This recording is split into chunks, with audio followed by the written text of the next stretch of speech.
Guru. Hi friends, good morning. Welcome to C Guru Academy. This is Dr. Harinath Reddy, Senior Polity Faculty. మనం ఈరోజు group 2లో భాగంగా భారత రాజకీయ వ్యవస్థ, భారత రాజ్యాంగం మరియు పరిపాలనకు సంబంధించి ఒక టాపిక్ డిస్కస్ చేద్దాం. సమాఖ్య వ్యవస్థ లక్షణాలు. భారత రాజ్యాంగంలో సమాఖ్య వ్యవస్థ మరియు లక్షణాలు.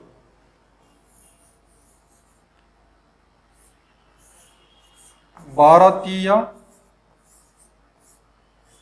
సమాఖ్య వ్యవస్థ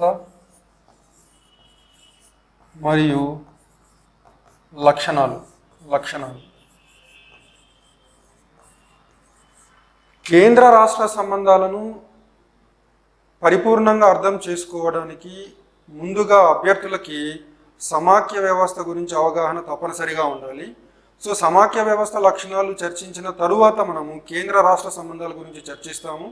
కేంద్ర రాష్ట్ర సంబంధాలు మనకు పూర్తిగా అర్థం అవ్వాలంటే ముందుగా ఈ సమాఖ్య వ్యవస్థ లక్షణాల గురించి మీరు పరిపూర్ణంగా తెలుసుకోవాల్సిన అవసరం ఎంతైనా ఉంది. సో ఇందులో భారతీయ సమాఖ్య వ్యవస్థ లక్షణాలు, ఇందులో భాగంగా మనం డిస్కస్ చేయబోయే టాపిక్స్ ఏంటంటే సమాఖ్య ప్రభుత్వాలు అనగానేమి, వాటి లక్షణాలేంటి, ఏకకేంద్ర ప్రభుత్వాలు అనగానేమి, వాటి లక్షణాలేంటి, ఎందుకు భారత రాజ్యాంగ నిర్మాతలు భారత రాజ్యాంగాన్ని రెండింటి కలయికగా ఏర్పాటు చేసినారు. సో భారత రాజ్యాంగంలో మనకు సమాఖ్య లక్షణాలు ఉన్నాయి, ఏకకేంద్ర లక్షణాలు కూడా ఉన్నాయి. ఎందుకు అలా చేయవలసి వచ్చింది, కారణాలు ఏంటి, తరువాత సమాఖ్య మరియు ఏకకేంద్ర ప్రభుత్వాలతో పాటు మనకు సమ్మేళన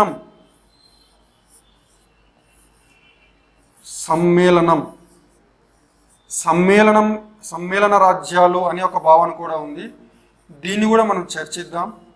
ఆ తరువాత భారత రాజ్యాంగంలో ఉన్న సమాఖ్య లక్షణాలు ఏంటి, భారత రాజ్యాంగంలో ఏకకేంద్ర లక్షణాలు ఏంటి, చివరిగా భారత రాజ్యాంగానికి సంబంధించి భారత రాజ్యాంగం గురించి వివిధ రాజ్యాంగ నిపుణులు ఎటువంటి భాష్యాన్ని ఇచ్చారు, భారత రాజ్యాంగ స్వరూపాన్ని గురించి ఎటువంటి అభిప్రాయాలు వ్యక్తీకరించారు అనేది కూడా మనం చర్చిద్దాం.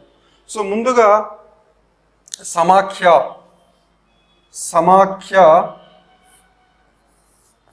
సమాఖ్య వ్యవస్థ అనగానేమి, సమాఖ్య వ్యవస్థ లేదా సమాఖ్య రాజ్యాంగం, సమాఖ్య ప్రభుత్వం అనగానేమి. దీన్ని మనం ఆంగ్లంలో ఫెడరల్ కాన్స్టిట్యూషన్ అంటాం.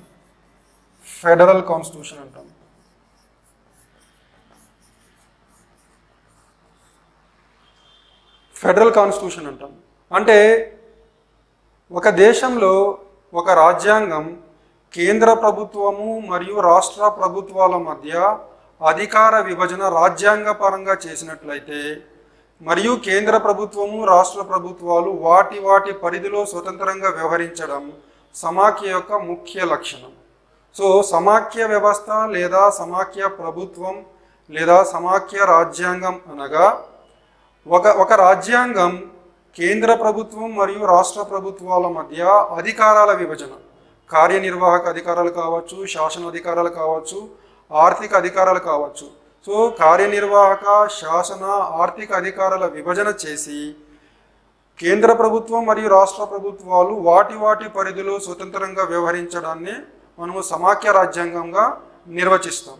అలానే ఈ సమాఖ్య రాజ్యాంగం 2 అంచెల వ్యవస్థగా ఉండొచ్చు, 3 అంచెల వ్యవస్థగా కూడా ఉండొచ్చు. ఉదాహరణకి మనకు స్విట్జర్లాండ్ మరియు నేపాల్లో సమాఖ్య వ్యవస్థ 3 అంచెల వ్యవస్థ. అంటే ఈ 2 దేశాల్లో స్విట్జర్లాండ్లో మరియు నేపాల్లో కేంద్ర ప్రభుత్వము, రాష్ట్ర ప్రభుత్వాలు మరియు స్థానిక ప్రభుత్వాలకి రాజ్యాంగ గుర్తింపు ఉంది.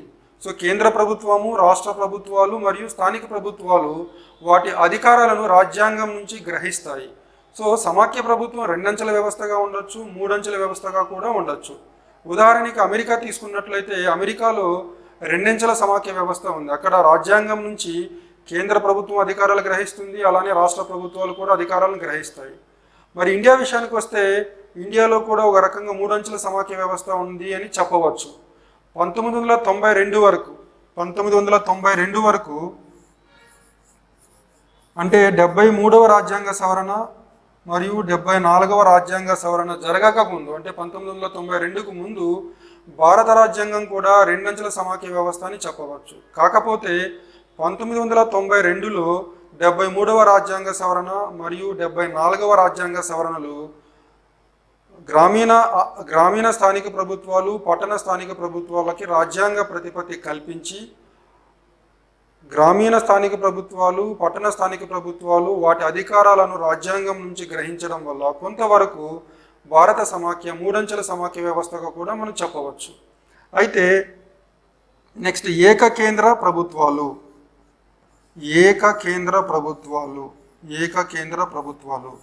సో దీన్ని మనం ఇంగ్లీష్లో యూనిటరీ అంటాం, యూనిటరీ కాన్స్టిట్యూషన్. మనకు ఉదాహరణకు బ్రిటన్, ఫ్రాన్స్ ఇవన్నీ కూడా ఏకకేంద్ర ప్రభుత్వాలకి ఉదాహరణలు. సో ఏకకేంద్ర ప్రభుత్వం అనగా ఏదైనా ఒక దేశంలో ఒక రాజ్యాంగం అన్ని అధికారాలను ఒకే ప్రభుత్వానికి, కేంద్ర ప్రభుత్వానికి దత్తత చేస్తే దాన్ని ఏకకేంద్ర ప్రభుత్వం అంటారు. సో ఏదైనా ఒక దేశంలో ఒక రాజ్యాంగం కార్యనిర్వాహక, శాసన మరియు ఆర్థిక అధికారాలను పూర్తి స్థాయిలో ఒకే ప్రభుత్వానికి కట్టబడితే, అంటే కేంద్ర ప్రభుత్వానికి మాత్రమే కట్టబడితే దాన్ని ఏకకేంద్ర ప్రభుత్వం అని అంటారు. కాకపోతే మరి ఏకకేంద్ర ప్రభుత్వాలు ఉన్న దేశాల్లో స్థానిక ప్రభుత్వాలు మరియు ప్రాంతీయ ప్రభుత్వాలు ఉండవా అంటే ఖచ్చితంగా ఉంటాయి. ఉదాహరణకి మనం బ్రిటన్ తీసుకున్నట్లయితే, యునైటెడ్ కింగ్డమ్ తీసుకున్నట్లయితే అక్కడ స్థానిక ప్రభుత్వాలు ఉన్నాయి, ప్రావిన్షియల్ ప్రభుత్వాలు కూడా ఉన్నాయి. కాకపోతే బ్రిటిష్ రాజ్యాంగము ఏకకేంద్ర రాజ్యాంగం కాబట్టి బ్రిటన్లో స్థానిక ప్రభుత్వాలు మరియు ప్రావిన్షియల్ ప్రభుత్వాలు వాటి అధికారాలను రాజ్యాంగం నుంచి గ్రహించవు, వాటికి రాజ్యాంగ ప్రతిపత్తి లేదు, అవి కేంద్రం నుంచి గ్రహిస్తుంది. అంటే ఏంటంటే కేంద్ర ప్రభుత్వం తనకి ఇష్టమైనప్పుడు అధికారాలను బదిలీ చేయవచ్చు లేదా అధికారాలను తిరిగి తీసుకోవచ్చు. సో సమాఖ్య వ్యవస్థలోను ఏకకేంద్ర వ్యవస్థలోను స్థానిక ప్రభుత్వాలు, ప్రాంతీయ ప్రభుత్వాలు కూడా ఉండవచ్చు. కాకపోతే సమాఖ్య వ్యవస్థలో ప్రాంతీయ ప్రభుత్వాలు లేదా రాష్ట్ర ప్రభుత్వాలకి స్వయం ప్రతిపత్తి ఉంటుంది, రాజ్యాంగ గుర్తింపు ఉంటుంది. ఈ ప్రాంతీయ ప్రభుత్వాలు లేదా రాష్ట్ర ప్రభుత్వాలు వాటి అధికారాలను రాజ్యాంగం నుంచే నేరుగా గ్రహిస్తాయి. ఇది ముఖ్యమైన తేడా. సో సమాఖ్య ప్రభుత్వాలకి ఏకకేంద్ర ప్రభుత్వాలకి ముఖ్యమైన తేడా ఏంటంటే సమాఖ్య ప్రభుత్వంలో కేంద్ర ప్రభుత్వము మరియు రాష్ట్ర ప్రభుత్వాలు వాటి అధికారాలను రాజ్యాంగం నుంచే గ్రహించి రాజ్యాంగంతో గుర్తించబడి స్వతంత్రంగా వాటికి సంక్రమించిన అంశాల్లో స్వతంత్రంగా వ్యవహరిస్తాయి. కానీ ఏకకేంద్ర ప్రభుత్వాల్లో రాజ్యాంగం సర్వాధికారాలను కేంద్ర ప్రభుత్వానికి కట్టబెట్టి స్థానిక ప్రభుత్వాలు లేదా ప్రాంతీయ ప్రభుత్వాల ఏర్పాటును కేంద్ర ప్రభుత్వానికి వదిలివేస్తుంది.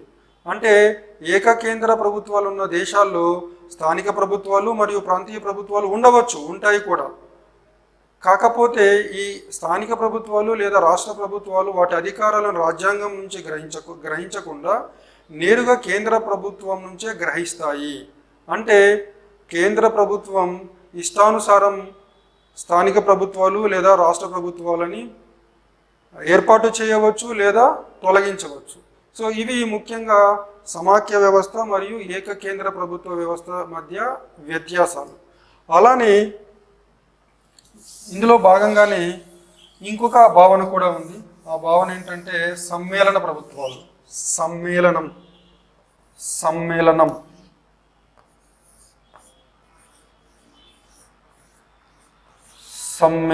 సమ్మేళనం అంటే ఇంగ్లీష్లో కాన్ఫెడరేషన్ అంటారు. కాన్ఫెడరేషన్ అంటే స్వతంత్రంగా ఉన్న రాజ్యాలు, స్వతంత్రంగా ఉన్న దేశాలు వారి సమిష్టి ప్రయోజనాల కోసం సమిష్టి ఒప్పందం ద్వారా సమ్మేళనంగా ఏర్పాటు కావచ్చు. ఉదాహరణకి మనము అమెరికా చరిత్ర చూసినట్లయితే 1773లో అమెరికన్ విప్లవం తర్వాత 1781 నుంచి 1789 వరకు 1781 నుంచి 1789 వరకు అమెరికాలోని 13 కాలనీలు సమ్మేళనంలాగా కొనసాగాయి. అయితే సమ్మేళనంలో ఆ స్వతంత్ర దేశాలు, రాజ్యాలు అనేవి వాటికి విడిపోయే హక్కు ఉంటుంది. కేంద్ర ప్రభుత్వం బలహీనంగా ఉంటుంది. సో ఈ అంశాన్ని అభ్యర్థులు గుర్తించాలి. సమ్మేళనం అనేది స్వతంత్ర దేశాలు రాజ్యాలు వాటి సమిష్టి ప్రయోజనాల కోసం ఏర్పాటు చేసుకోవచ్చు. సమ్మేళనం నుంచి స్వతంత్ర రాజ్యాలు వాటికి అవసరమైనప్పుడు ఇష్టమైనప్పుడు విడిపోయే అవకాశం కూడా ఉంటుంది.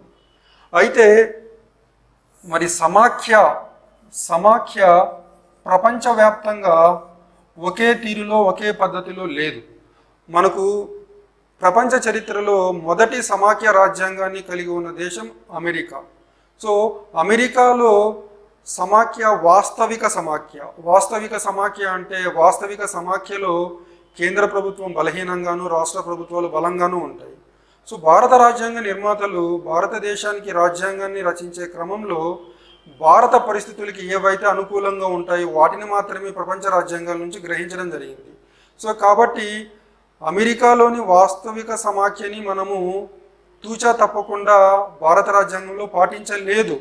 మనకు అమెరికన్ రాజ్యాంగంలో ఉన్న అంశాలు ఏవైతే మన పరిస్థితులకు అనుకూలిస్తాయో వాటిని మాత్రమే సేకరించాము. వాటిలో కొన్ని మార్పులు కూడా చేయడం జరిగింది. సో ఇవి 3 భావనలు: సమాఖ్య ప్రభుత్వాలు, ఏకకేంద్ర ప్రభుత్వాలు, సమ్మేళన రాజ్యాలు. అయితే సమాఖ్య ప్రభుత్వ లక్షణాలు ఏంటి? ఒక దేశంలో ఉన్న ఒక రాజ్యాంగాన్ని సమాఖ్య రాజ్యాంగం అనాలంటే కొన్ని లక్షణాలు తప్పనిసరిగా ఉండాలి. ఏంటా లక్షణాలు? మొదటిది లిఖిత రాజ్యాంగం. సో లిఖిత రాజ్యాంగం ఖచ్చితంగా ఉండాలి. రాజ్యాంగం లిఖితమైనదై ఉండాలి. రెండవది దృఢమైన రాజ్యాంగం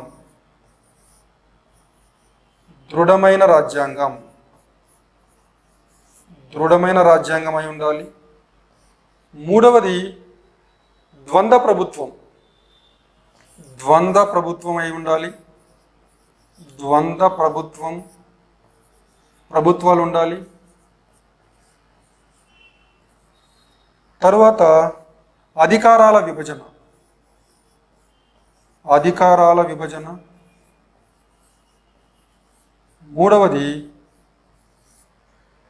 ఐదవది స్వతంత్ర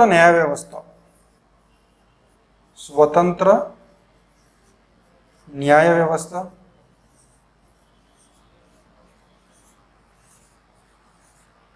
అలానే ద్విసభా విధానం.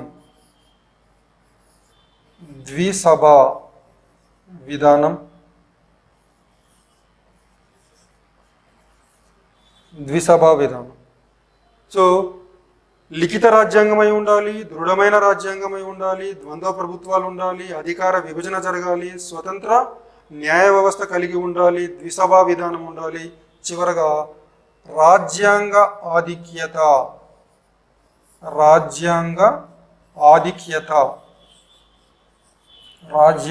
ఆధిక్యత. వీటిని మనం ఇంగ్లీష్లో లిఖిత రాజ్యాంగం అంటే రిటన్ కాన్స్టిట్యూషన్ అని, దృఢమైన రాజ్యాంగం అంటే రిజిడ్ కాన్స్టిట్యూషన్ అని, ద్వంద్వ ప్రభుత్వాలు అంటే డ్యూయల్ గవర్నమెంట్స్ అని, అధికారాల విభజన అంటే డివిజన్ ఆఫ్ పవర్స్ అని, టెరిటోరియల్ డివిజన్ ఆఫ్ పవర్స్ అని, స్వతంత్ర న్యాయ వ్యవస్థ అంటే ఇండిపెండెంట్ జ్యుడిషియరీ అని, ద్విసభా విధానం అంటే బైకామరలిజం అని, రాజ్యాంగ ఆధిక్యత అంటే supremacy of the Indian constitution అనిగా చెప్తాం. సో ఎందుకు లిఖిత రాజ్యాంగం? సో సమాఖ్య రాజ్యాంగాన్ని మనం నిర్వచించినప్పుడు అధికారాల విభజన అనేది ఒక ముఖ్య లక్షణం. సో రాజ్యాంగం లిఖితమైన రాజ్యాంగం కాకపోతే ఈ అధికారాల విభజన సాధ్యం కాదు. సో కేంద్ర ప్రభుత్వము మరియు పార్లమెంటు, రాష్ట్ర ప్రభుత్వాలు మరియు రాష్ట్ర శాసనసభలు వాటి పరిధిలో పని చేయాలంటే రాజ్యాంగంలో తప్పనిసరిగా లక్ష్మణ రేఖ గీసుకోవాలి. అంటే కేంద్ర ప్రభుత్వం మరియు రాష్ట్ర ప్రభుత్వాల పరిధి ఏంటి అని. కాబట్టి రాజ్యాంగం ఖచ్చితంగా తప్పనిసరిగా లిఖిత రాజ్యాంగం అయి ఉండాలి. సో ఇది ఒక ముఖ్యమైన సమాఖ్య లక్షణం. సో ఫర్ ఎగ్జాంపుల్ మీరు బ్రిటిష్ రాజ్యాంగాన్ని తీసుకుంటే అది అలిఖిత రాజ్యాంగం, లిఖిత రాజ్యాంగం కాదు. కాబట్టి బ్రిటిష్ కాన్స్టిట్యూషన్ అనేది, బ్రిటిష్ రాజ్యాంగం అనేది ఎప్పటికీ సమాఖ్య రాజ్యాంగం కాలేదు. తర్వాత దృఢమైన రాజ్యాంగం అంటే సమాఖ్య రాజ్యాంగంలో అధికారాలు కేంద్రానికి రాష్ట్రాలకి మధ్య విభజన చేయడం జరుగుతుంది. కాబట్టి అటువంటి రాజ్యాంగాన్ని సవరించాలంటే, మార్చాలి అంటే కేంద్ర ప్రభుత్వానికి మరియు రాష్ట్ర ప్రభుత్వాలకి సమాన అధికారాలు కలిగి ఉండాలి. సో కేంద్ర ప్రభుత్వం ఏకపక్షంగా రాజ్యాంగాన్ని సవరించే అవకాశం ఉండకూడదు. సో రాజ్యాంగ సవరణ ఎప్పుడైతే క్లిష్టతరం అవుతుందో దాన్నే మనము దృఢ రాజ్యాంగం అంటాం. సో వాస్తవిక సమాఖ్యలో రాజ్యాంగం లిఖితమై ఉండాలి, దృఢమైన రాజ్యాంగం అని కూడా ఉండాలి. తర్వాత ద్వంద్వ ప్రభుత్వాలు. ఉదాహరణకి నేను చెప్పినట్లు అమెరికాలో రెండంచెల వ్యవస్థ ఉన్న సమాఖ్య వ్యవస్థ ఖచ్చితంగా రెండంచెల వ్యవస్థ లాగానే ఉండాలన్న అవసరం లేదు. ఉదాహరణకి మనకు స్విట్జర్లాండ్, నేపాల్, ఇండియా మూడంచెల సమాఖ్య వ్యవస్థగా చెప్పబడుతుంది. అమెరికా రెండంచెల సమాఖ్య వ్యవస్థ. అంటే రాజ్యాంగం గుర్తించిన ప్రభుత్వాలు ఒకటి కన్నా ఎక్కువ ఉండాలి. అంటే మినిమం తక్కువ అంటే కనీసం 2 ప్రభుత్వాలు ఉండాలి. సో సమాఖ్య వ్యవస్థ లక్షణం. మూడవ లక్షణం ఏంటంటే ద్వంద్వ ప్రభుత్వాలు. అంటే 2 ప్రభుత్వాలు, రాజ్యాంగం గుర్తించిన ప్రభుత్వాలు కనీసం 2 ఉండాలి. కేంద్ర ప్రభుత్వం కేంద్ర స్థాయిలో, రాష్ట్ర ప్రభుత్వాలు ప్రాంతీయ స్థాయిలో, వీటితో పాటు స్థానిక ప్రభుత్వాలు కూడా ఉండవచ్చు. సో అది మూడవ లక్షణం, ద్వంద్వ ప్రభుత్వాలు. దెన్ అధికారాల విభజన. సో కేంద్ర ప్రభుత్వం మరియు రాష్ట్ర ప్రభుత్వాల మధ్య అధికారాల విభజన అనేది సమాఖ్య లక్షణాల్లో అత్యంత ముఖ్యమైన లక్షణం. ఉదాహరణకి మన భారత రాజ్యాంగంలో మనం 7వ షెడ్యూల్ చూసినట్లయితే, 7th షెడ్యూల్ చూసినట్లయితే అధికరణ 246 కింద మనకు 3 జాబితాలు ఉన్నాయి. కేంద్ర జాబితా, మొదటిది కేంద్ర జాబితా, రెండవది రాష్ట్ర జాబితా, మూడవది ఉమ్మడి జాబితా.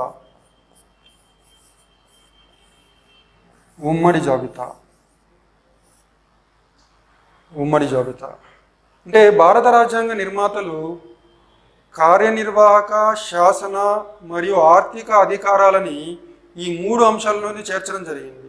అంటే కేంద్ర జాబితా, రాష్ట్ర జాబితా, ఉమ్మడి జాబితా పరిపాలనా అంశాలను కేంద్రము మరియు రాష్ట్ర ప్రభుత్వాల మధ్య విభజన చేసినప్పుడు వాటిని 3 జాబితాలుగా విభజన చేయడం జరిగింది. సో ఉదాహరణకి మనం కేంద్ర జాబితా తీసుకున్నట్లయితే 1950 జనవరి 26 నాటికి, అంటే రాజ్యాంగం అమలులోకి వచ్చే నాటికి కేంద్ర జాబితాలో మొత్తం ఉన్న అంశాలు 97. తర్వాత ఈ 97 అంశాలు 100కు చేరినాయి. ప్రస్తుతం 101వ రాజ్యాంగ సవరణ తరువాత, అంటే ఇది జిఎస్టికి సంబంధించిన సవరణ, 101వ రాజ్యాంగ సవరణ తరువాత కేంద్ర జాబితాలో కొన్ని అంశాలను తొలగించడం జరిగింది, రాష్ట్ర జాబితాలోనూ కొన్ని అంశాలను తొలగించడం జరిగింది. అంటే ప్రస్తుత పరిస్థితిలో కేంద్ర జాబితాలో మనకు 98 అంశాలు ఉన్నాయి. అలానే రాష్ట్ర జాబితా తీసుకున్నట్లయితే రాజ్యాంగం అమలులోకి వచ్చే నాటికి రాష్ట్ర జాబితాలో ఉన్న మొత్తం అంశాలు 66. అయితే 1976లో శ్రీమతి ఇందిరాగాంధీ ప్రధానమంత్రిగా ఉన్నప్పుడు 42వ రాజ్యాంగ సవరణ ద్వారా 5 అంశాలను రాష్ట్ర జాబితాల నుంచి తొలగించి ఉమ్మడి జాబితాలోకి చేర్చడం జరిగింది. అంటే 66 - 5 61. తర్వాత 101వ రాజ్యాంగ సవరణ రాష్ట్ర జాబితాలో నుంచి మరో 2 అంశాలను తొలగించడం జరిగింది. అంటే ప్రస్తుతం రాష్ట్ర జాబితాలో ఉన్న మొత్తం పరిపాలనా అంశాలు 59. 61 - 2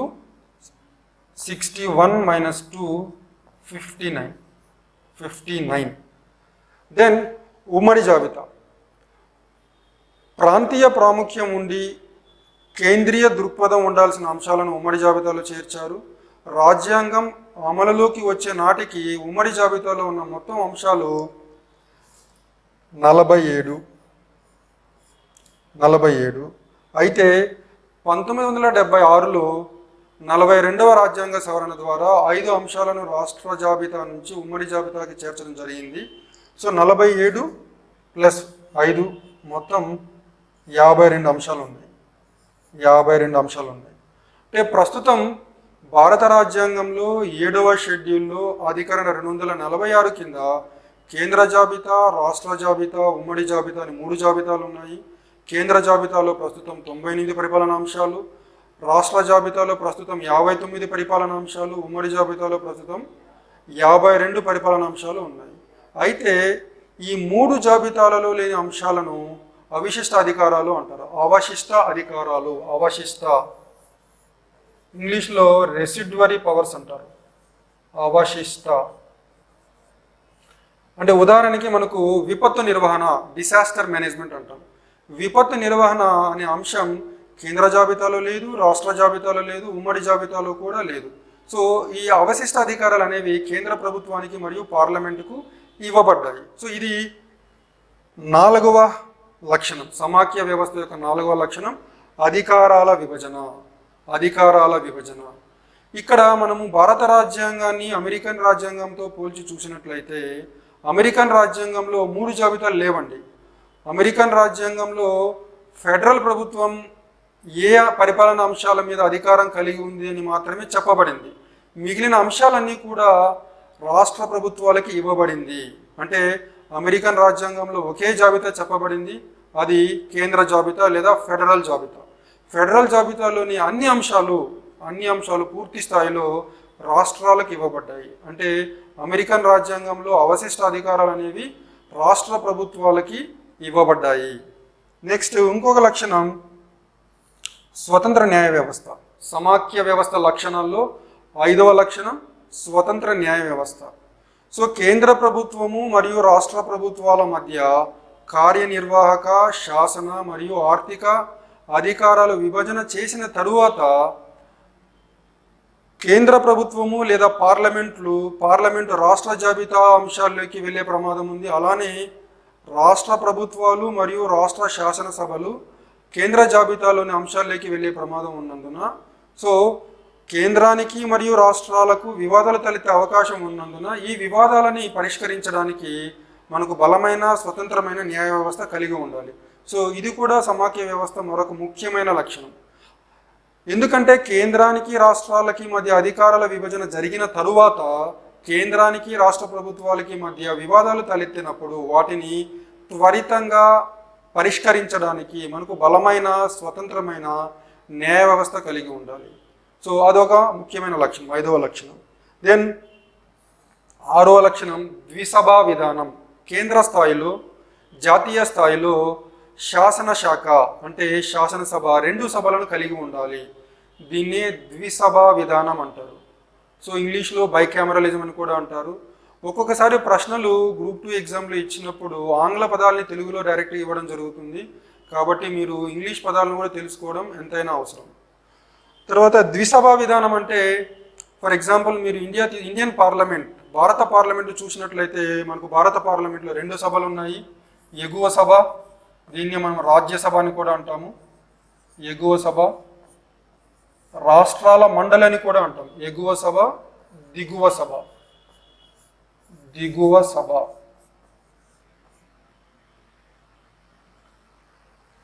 సో లోక్సభ, దిగువ సభని లోక్సభ అంటారు, ఎగువ సభని రాజ్యసభ అంటారు, రాష్ట్రాల మండలి అని కూడా అంటారు. అయితే సమాఖ్య వ్యవస్థలో ద్విసభా విధానం ఎందుకు ఉండాలి, అవసరం ఏంటి? సో సమాఖ్య రాజ్యాంగం అంటే రాష్ట్రాలకి కేంద్రానికి మధ్య అధికారాల విభజన జరిగిందని చెప్పాం. సో రాష్ట్ర జాబితాలోని అంశాలపైన కేంద్ర పార్లమెంటు శాసనాలు చేసినప్పుడు, రాజ్యాంగ సవరణలు చేసినప్పుడు రాష్ట్ర ప్రయోజనాలను కాపాడడానికి ఎగువ సభ పనిచేస్తుంది. అంటే సమాఖ్య ప్రభుత్వాలు, సమాఖ్య రాజ్యాంగాలు కలిగి ఉన్న దేశాల్లో రాష్ట్ర జాబితాలోని అంశాలకు సంబంధించి శాసనాలు చేసినప్పుడు, రాజ్యాంగ సవరణలు చేసినప్పుడు రాష్ట్ర ప్రయోజనాలు దెబ్బతినకుండా రాష్ట్ర ప్రయోజనాలను ప్రత్యేకంగా కాపాడటానికి కేంద్ర పార్లమెంట్లో ఎగువ సభ ఉండడం తప్పనిసరిగా ఉండాలి. ఎగువ సభ తప్పనిసరిగా ఉండాలి. Bicameral parliament compulsory. అలానే మీరు అమెరికా తీసుకున్నట్లయితే అమెరికాలో ఎగువ సభని సెనెట్ అంటాము, దిగువ సభని హౌస్ ఆఫ్ రిప్రజెంటేటివ్స్ అంటాం. హౌస్ ఆఫ్ రిప్రజెంటేటివ్స్ అంటాం. సో ద్విసభా విధానం ఎందుకు ఉండాలి సమాఖ్య వ్యవస్థలో? రాష్ట్ర ప్రభుత్వాల యొక్క ప్రయోజనాలను కాపాడడానికి ఖచ్చితంగా ద్విసభా విధానం ఉండి తీరాలి. నెక్స్ట్ చివరిగా రాజ్యాంగ ఆధిక్యత. రాజ్యాంగ ఆధిక్యత. సో ఇప్పుడు మనము భారత రాజ్యాంగము లేదా అమెరికా రాజ్యాంగంలో న్యాయ వ్యవస్థ బలంగా ఉంటుంది. అలానే మనం బ్రిటిష్ రాజ్యాంగంలో శాసన వ్యవస్థ బలంగా ఉంటుంది. అలానే ఫ్రెంచ్ రాజ్యాంగంలో కార్యనిర్వాహక శాఖ చాలా బలంగా ఉంటుంది. అంటే మనకు ప్రభుత్వాలని మూడు శాఖలుగా విభజించవచ్చు: కార్యనిర్వాహక శాఖ, శాసన శాఖ మరియు న్యాయశాఖ. అమెరికా మరియు ఇండియాలో న్యాయశాఖ బలంగా ఉంది. బ్రిటిష్ రాజ్యాంగంలో శాసనశాఖ బలంగా ఉంది. ఫ్రెంచ్ రాజ్యాంగంలో కార్యనిర్వాహక శాఖ బలంగా ఉంది. అయితే సమాఖ్య ప్రభుత్వాలు, సమాఖ్య రాజ్యాంగాలు కలిగి ఉన్న దేశాల్లో రాజ్యాంగ ఆధిక్యత ఉంటుంది. అంటే కేంద్ర ప్రభుత్వాలు, రాష్ట్ర ప్రభుత్వాలు వాటి ఉనికిని, వాటి అధికారాలని రాజ్యాంగం నుంచి పొందుతాయి. కాబట్టి అవి రాజ్యాంగానికి లోబడి పని చేయాలి. అంటే ఆధిక్యత కేంద్ర ప్రభుత్వానిది కాదు, రాష్ట్ర ప్రభుత్వాలది కాదు. రాజ్యాంగ ఆధిక్యత, సుప్రీమసీ ఆఫ్ ది కాన్స్టిట్యూషన్ ఈ సుప్రీం. అంటే రాజ్యాంగ ఆధిక్యత అనే భావన చాలా ముఖ్యం. ఎందుకంటే వివాదాలు కేంద్ర ప్రభుత్వానికి, రాష్ట్ర ప్రభుత్వాలకి మధ్య వివాదాలు తలెత్తినప్పుడు రాజ్యాంగం ఏమి చెబుతుందో దాని ప్రకారమే కేంద్ర ప్రభుత్వాలు, రాష్ట్ర ప్రభుత్వాలు నడుచుకోవాలి. సో ఆ విషయాలని స్వతంత్ర న్యాయ వ్యవస్థ పరిశీలించి ఎవరిది తప్పు, ఎవరిది ఒప్పు అనేది తేల్చడం జరుగుతుంది. సో మన భారతదేశంలో లేదా అమెరికాలో న్యాయ వ్యవస్థ కావచ్చు, శాసన వ్యవస్థ కావచ్చు, కార్యనిర్వాహక వ్యవస్థ కావచ్చు, ఈ మూడు కూడా రాజ్యాంగం నుంచి వాటి అధికారాలను గ్రహించి వాటి పరిధిలో అవి చేయవలసి వస్తుంది. ఎందుకంటే రాజ్యాంగ ఆధిక్యత అనే భావన భారత రాజ్యాంగంలోనూ ఉంది, అమెరికన్ రాజ్యాంగంలోనూ ఉంది. ఇవి సమాఖ్య లక్షణాలు. సో ఒక దేశంలో ఒక రాజ్యాంగం సమాఖ్య రాజ్యాంగము లేదా సమాఖ్య ప్రభుత్వము, వాస్తవిక సమాఖ్య అని చెప్పడానికి ఈ 7 అంశాలు ఉండాలి: లిఖిత రాజ్యాంగం, దృఢమైన రాజ్యాంగం, ద్వంద్వ ప్రభుత్వాలు, అధికారాల విభజన, కేంద్ర రాష్ట్ర ప్రభుత్వాల మధ్య అధికారాల విభజన, స్వతంత్ర న్యాయ వ్యవస్థ, ద్విసభా విధానం, రాజ్యాంగ ఆధిక్యత. అయితే భారత సమాఖ్య వాస్తవిక సమాఖ్య కాదు. దీనిని పలువురు రాజ్యాంగ నిపుణులు అర్ధ సమాఖ్యకు కూడా అభివర్ణించారు. కాబట్టి ఈ 7 అంశాల్లో భారత సమాఖ్య వేటికి దగ్గరగా ఉంది అంటే లిఖిత రాజ్యాంగం, భారత రాజ్యాంగం లిఖిత రాజ్యాంగం. తర్వాత భారత రాజ్యాంగం దృఢమైన రాజ్యాంగమా? ఖచ్చితంగా దృఢమైన రాజ్యాంగం అని చెప్పగలం కొంతవరకే. ఎందుకంటే భారత రాజ్యాంగంలో సమాఖ్య వ్యవస్థకు సంబంధించిన అంశాలను సవరించాలంటే కేంద్ర పార్లమెంటుతో పాటు సగం రాష్ట్రాలు ఒప్పుకోవాలి. సో సమాఖ్య వ్యవస్థకు సంబంధించిన అంశాలను సవరించే క్రమంలో రాష్ట్రాల పాత్ర ఉంది, రాష్ట్రాల ఆమోదం కూడా అవసరం. కాబట్టి కొంతవరకు భారత రాజ్యాంగం దృఢమైనదని చెప్పవచ్చు. కానీ భారత రాజ్యాంగంలోని అత్యధిక అంశాలను భారత పార్లమెంటు ఏకపక్షంగా సాధారణ మెజారిటీతో సవరించవచ్చు. కాబట్టి భారత రాజ్యాంగం దృఢమైన రాజ్యాంగం అని చెప్పడానికి వీల్లేదు. ఉదాహరణకి అమెరికన్ రాజ్యాంగం అమలులోకి వచ్చి దాదాపు 200 సంవత్సరాలు పూర్తయింది. ఈ 200 సంవత్సరాల్లో అమెరికన్ రాజ్యాంగాన్ని ఇప్పటిదాకా సవరించింది 27 లేదా 28 సార్లు మాత్రమే. కానీ గత 70 సంవత్సరాల్లో భారత రాజ్యాంగాన్ని మనము 100 కన్నా మించి సవరణలు చేయడం జరిగింది. కాబట్టి భారత రాజ్యాంగం దృఢము మరియు అదృఢము యొక్క కలయిక అని చెప్పవచ్చు. ఎందుకంటే కొన్ని అంశాలను సవరించడానికి పార్లమెంటు స్పెషల్ మెజారిటీతో చేయాలి, రాష్ట్రాల ఆమోదం కూడా తప్పనిసరి. కానీ అత్యధిక అంశాలను పార్లమెంటు ఏకపక్షంగా సాధారణ మెజారిటీతో సవరించవచ్చు. కాబట్టి ఈ రెండవ అంశం దృఢమైన రాజ్యాంగం అనే విషయంలో భారత రాజ్యాంగం కొంత భిన్నంగా ఉంది, భారత రాజ్యాంగం కొంచెం దూరంగా ఉంది. తర్వాత ద్వంద్వ ప్రభుత్వాలు, ఇక్కడ కూడా మనము సమాఖ్యకి చాలా దగ్గరగా ఉన్నాము. తర్వాత నాలుగవది అధికారాల విభజన, స్వతంత్ర న్యాయ వ్యవస్థ, ద్విసభా విధానం, రాజ్యాంగ ఆధిక్యత, ఇవన్నీ ఉన్నాయి. సో భారత రాజ్యాంగం సమాఖ్య రాజ్యాంగం అయినప్పటికీ కూడా భారత రాజ్యాంగం వాస్తవిక సమాఖ్య కాదు. ఎందుకంటే భారత రాజ్యాంగం దృఢమైన రాజ్యాంగం, పూర్తి స్థాయిలో దృఢమైన రాజ్యాంగం అని చెప్పడానికి వీల్లేదు. సో ఇవి సమాఖ్య ప్రభుత్వ లక్షణాలు.